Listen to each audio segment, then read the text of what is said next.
Sidonie, and this is Alan. Hello. Nice to be with you, Sidonie. So Alan, are you interested in cooking with me today? Absolutely. All I'm very right. excited. What are we going to make? We're going to make a tortilla de patatas. Okay. It's a very simple Spanish dish, but takes some finesse, and I think you'll enjoy it. I'm looking forward to it. All right, you ready to get started? I am. And we have this nice big fat onion, and any kind of onion will work well. Okay. I wouldn't go for a really sweet one, but I like to cut off both the ends like that, and then I just make a little score, and then just peel it off. And then we're gonna slice it in half like that. And take your, and we're just gonna, So you're making, what do they call those? Quarter moons or half moons?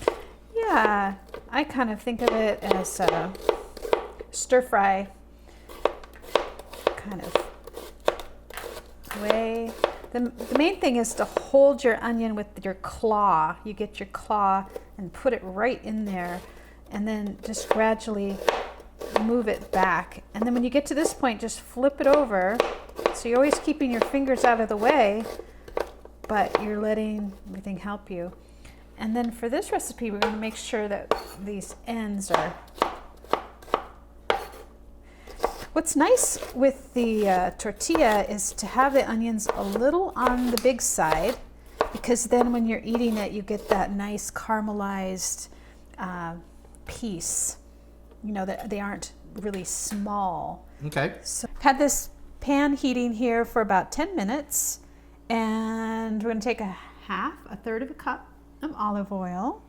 Now, does it matter the kind of oil? It needs to be olive oil?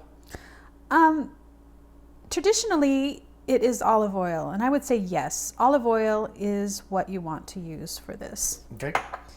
And there's different ways of doing it. One of the traditional ways is that you would fry your onions and potatoes in the olive oil, and a lot of olive oil, and then drain them. And then put just a little bit when you cook your eggs. I'm doing that differently here. All of this oil will be incorporated into the tortilla. And so there's no frying, draining the oil. What do I do with this oil now? Do I throw it away? A waste of a lot of oil, 2 cups of oil. I just have the third of a cup, and it makes a really succulent, lovely tortilla. Great. So we're gonna put these, you just want to see hear a nice sizzle here. We're gonna let these cook, and while they're cooking, we're gonna use our time in the kitchen to do some other things. We're gonna cut up our potatoes and kind of give them a stir every once in a while. So there's enough oil in there that they're just gonna nicely fry. Any particular kind of potatoes? These are Yukon Golds. Okay. And this is the preferred. You want a waxy potato. You don't want a starchy, you don't want like a baked potato. A russet? A russet. Okay. You want a waxy. And the reason is they get nice and tender, they fry well, whereas a baked potato is more like for making mashed potatoes, a baking potato. So we're gonna cut them in half. And one thing to remember, you know, in all cooking, Alan, is that novice cooks just do one potato, and then they go to the next potato, and they go to the next potato. But what you want to do is get all of your process going at the same time. So all of these are cut in half. And once again, we're going to make the claw, and we're going to come this way. And you want them to be about 1/4 of an inch this way. And then what I like is chips. So you want them at irregular angles. Oh, all right. And it's just kind of fun to eat that way. You know, so you just come in here and you just cut them not artistically at different angles, and then immediately you're on to your next one. So the next step with these potatoes, and it's a bit of an unorthodox step, but we're going to soak them in water. And what that does is it releases the starches from the potatoes. And then when they cook, it's kind of like what they do with French fries. If you think about the way French fries are done. So you're trying to get as much starch out of the potato as possible, and that makes them tender, and the frying goes much easier that way. Oh, okay. So we're going to take these potatoes and drain them. Give them a nice shake. And then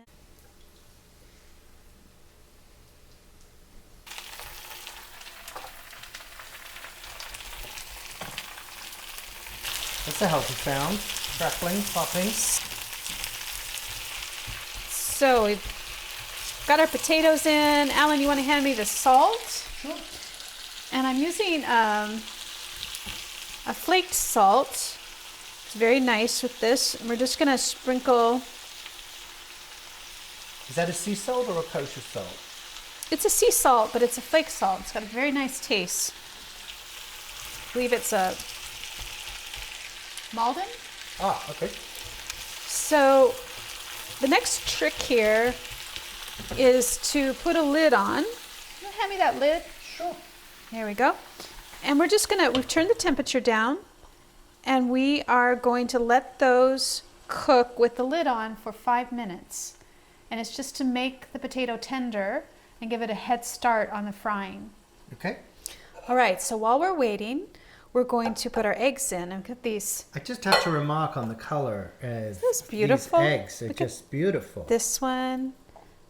This is an Araconda So egg. these are not the typical eggs that you kind of see in a grocery store. These are farm fresh eggs. These are from our local farmer's market. Oh, wow. And in fact, I'll show you. Watch this yolk. Isn't that? Oh, look how golden that is. Isn't that just the most beautiful? Yeah. And we're going to use 6 eggs. Oh, you're so beautiful. Oh, I'm glad you get shells in the bowl too. The best of us do.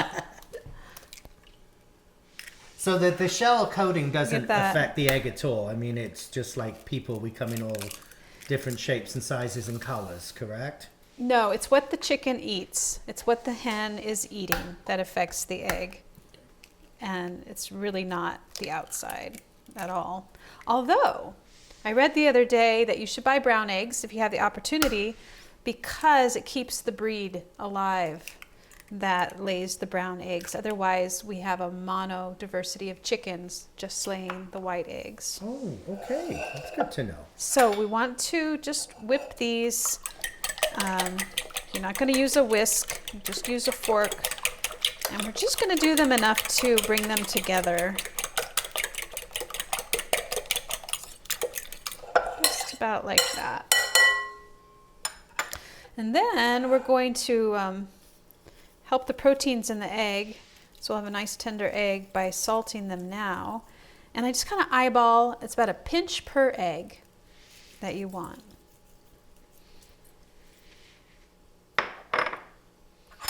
And we'll just let that.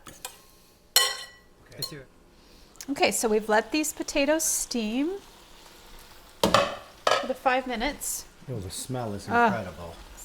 Pretty wonderful. Look at that. Everything's getting nice and golden, and kind of makes you want to move to Spain. Right. All right, so now we're just going to fry these. It's probably another 10 minutes of frying, and you just, you don't need to stand right over them, but you know, you can set the table, if you had a sauce to make. I made some of these yesterday, and I made a salsa while I was waiting for these potatoes to fry. Right. So no wasted time in the kitchen. Do a few dishes.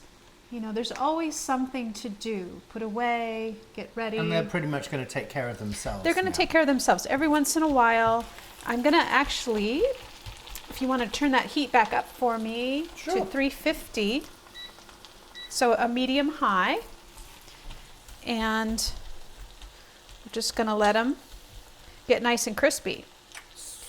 So these remain uncovered now for this Uncovered, next because portion. we want the moisture to evaporate. Ah, right. So the steaming was just to get them a little bit soft, give them a head start, which, by the way, if you want to caramelize onions and you have a lot of them, this is the way to go. Get all your onions in there, put a lid on them, and let them sweat for 10 minutes. Take it off, and then let them start to evaporate and caramelize. Oh, okay. That's a great tip. So these are now nice and fried, these potatoes and onions. It's an incredible color. It's just beautiful. And we're going to let them cool slightly. Okay. So we don't want them really hot. But while they're still hot, warm, but not burning hot, we're going to put them right into the eggs. So the reason you don't want them too hot is because you don't want the eggs to scramble? Yeah, okay, I don't want to get scramble the that. eggs. Yeah.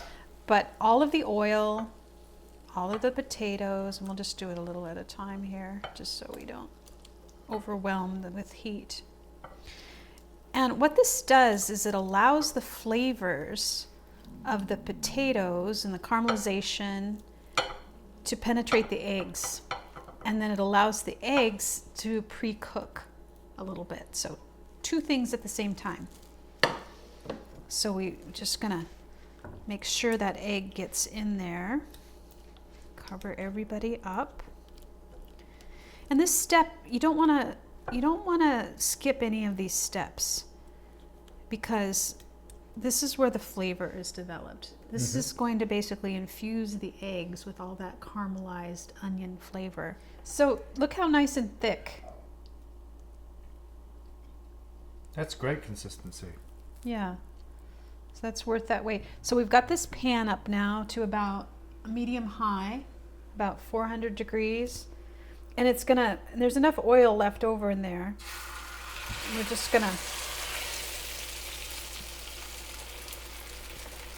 pour the whole thing in. Oh, I'm gonna need that spatula. One spatula. Thank you.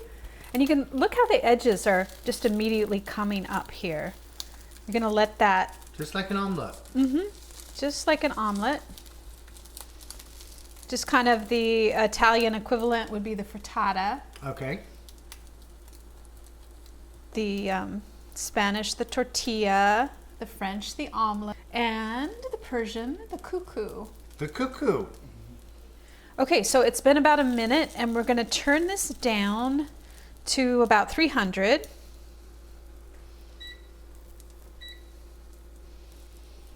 And leave it there for a couple minutes before we turn it over. Look at that. So you don't manipulate it at all in any way? No, you now? can peek. I mean, you can peek, but you can see how it's starting to just cook really nicely. You don't want to fuss with it too much. The trick is that you want the heat to come down so you don't get it burnt on the bottom, but you want it nice and browned, crispy. And the inside traditionally is not fully cooked. It's got a little bit of softness, even runniness in the middle. Okay. So now we want to take it off the heat, and we're just going to put this plate on like that. And you want to hand me a hot pad? Now this may seem scary, but it's not really. Just hold your hand on there. Left-handed. Whoa.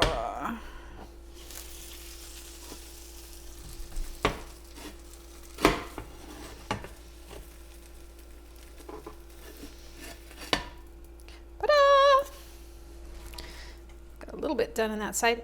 And then we're just going to put that right on there. Pick it up again. And it just slides right back in. So we've brought the temperature up to a medium high again, and we're just going to cook it for 2 more minutes. and put it on our plate. All right, it's looking just perfect here. Had another couple minutes on that side. And we're just gonna gently slide it off. Perfection. Ah, ta-da, look at that beautiful crust. That is a beautiful tortilla. Kind of golden, nice crust, beautiful shape. We're gonna let it rest. I know the audience can't share in the smell, but it is very aromatic and it smells delicious. Can't wait. No me. That's why I'm here, so I can taste. So would you like to try this? I am anxiously waiting to try it, Sidonie. All right. So inside should be just still a little bit. Yes. Wet.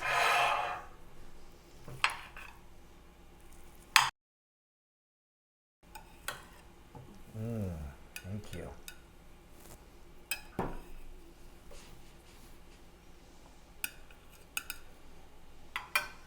And some romesca sauce to go Great. with. I was going to ask what kind of accompaniments would you use? This is in my sauce recipes. And it's a walnut and hazelnut based romesca. Thank you.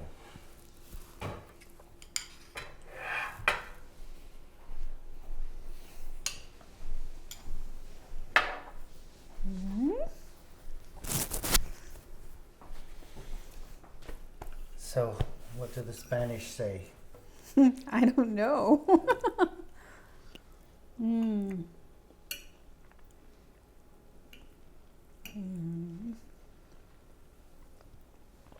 What does Alan say? Yum. Oh, that's great. You're right. The caramelization of the onions, the potatoes are soft. The egg is so fluffy. And even though it seems like a dense dish, it doesn't. It's packed full of flavor. Mm-hmm. And you're right. It's soft and almost creamy texture in the middle. So do you feel like you can pull this off? I think I could do that. I think I could. Yeah. Yeah, I think once you got into the pattern of it and the hang of it, I think it could become a standard. Absolutely. I mean, there's nothing like just eggs and potatoes, but really eggs and potatoes. And not necessarily a breakfast food. Mm-hmm. And this would be a good, Sunday brunch or Light supper. Light supper. And it's a meal on its own, really. It really is.